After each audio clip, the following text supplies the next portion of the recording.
When you talk about murder mysteries on moving trains, the first name that comes to my mind is the book and the movie Murder on the Orient Express, written by none other than the queen of crime fiction, Agatha Christie. The Lady Vanishes by Alfred Hitchcock reminds me of the same, though both are unique and different in their own way. So, a murder is committed on a moving train, and the passengers as well as the readers or audience know for sure that the murderer is lurking somewhere on that train. The excitement intensifies when the murder has to be solved before the train reaches its destination. Now, this is a perfect example of locked room mystery, and I am a huge sucker for such mysteries. Let's find out The Lady Vanishes by Alfred Hitchcock is such a mystery or not.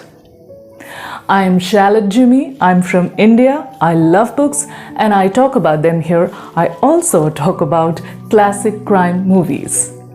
And I am an avid crime fiction reader, hence they predominantly constitute my read and to be read list. But I assure you, I have other genres too. Welcome to Shalet Jimmy's Storyworld.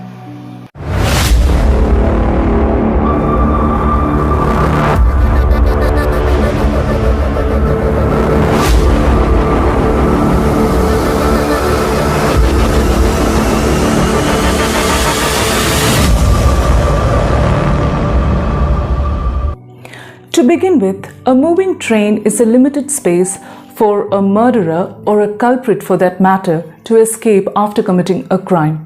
But even with such a faint chance, when the characters who are into investigating the incident encounters bottlenecks in their moves ahead, it becomes a real challenge, not only to the characters but also to us, the readers or the audience.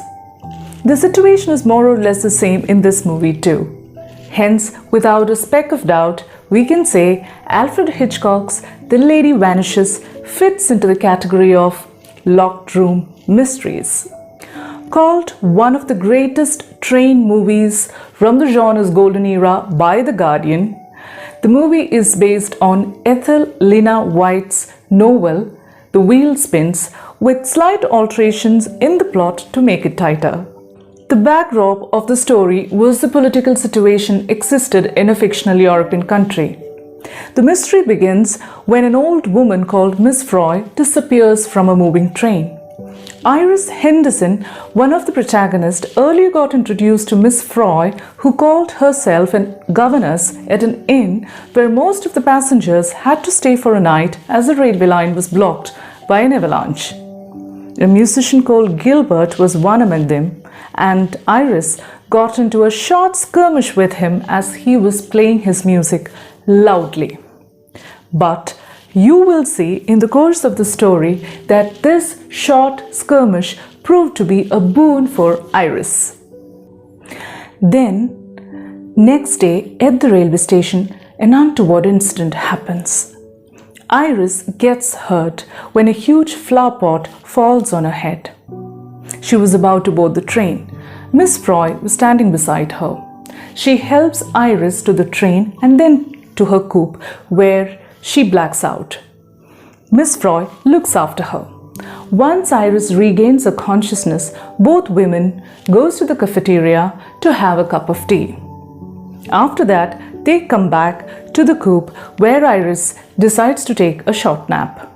But after the nap, when she opens her eyes, she could see that Miss Froy has disappeared into thin air.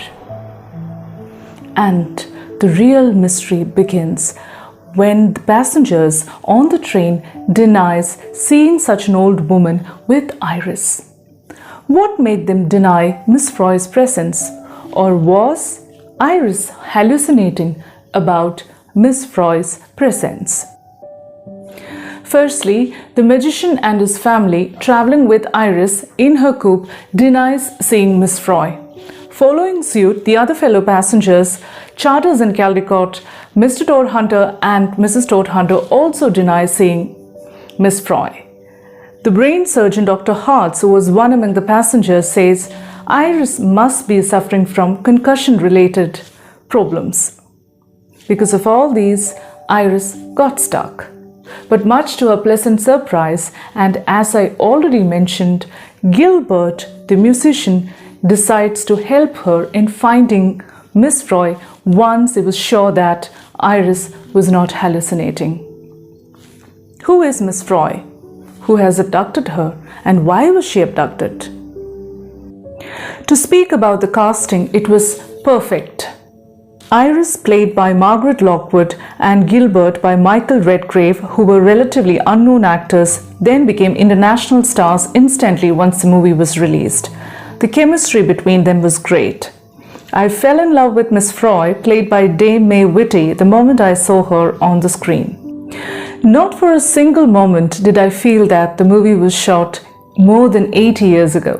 The emotions were universal and was displayed well by the characters throughout the movie that made me instantly connect with them, irrespective of me being a foreigner. The characters of cricket-loving Englishmen Charters and Caldecott became so popular as comedians that other writers and directors included these two characters in some of their films. Humor was displayed brilliantly, especially in the scene when Iris and Gilbert came across a dingy room that belonged to a magician who was traveling with Iris in her coupe. The actors did it perfectly without overdoing it. The project at the outset was initiated under the name The Lost Lady, directed by Roy William Neill, but it had to be shelved as the Yugoslavian police accidentally discovered that they were not portrayed in a positive way.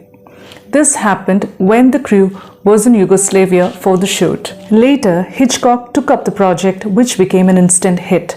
The film was an immediate hit when it opened in the UK by becoming the most successful British film to that date. It also received a successful reception in New York too. Like most of his other several movies, Alfred Hitchcock had a cameo appearance in this movie too. If you like classic mystery movies, this is of course a film that is worthy of your time and attention. So go for it. If you liked my video, please share, comment and subscribe. God bless.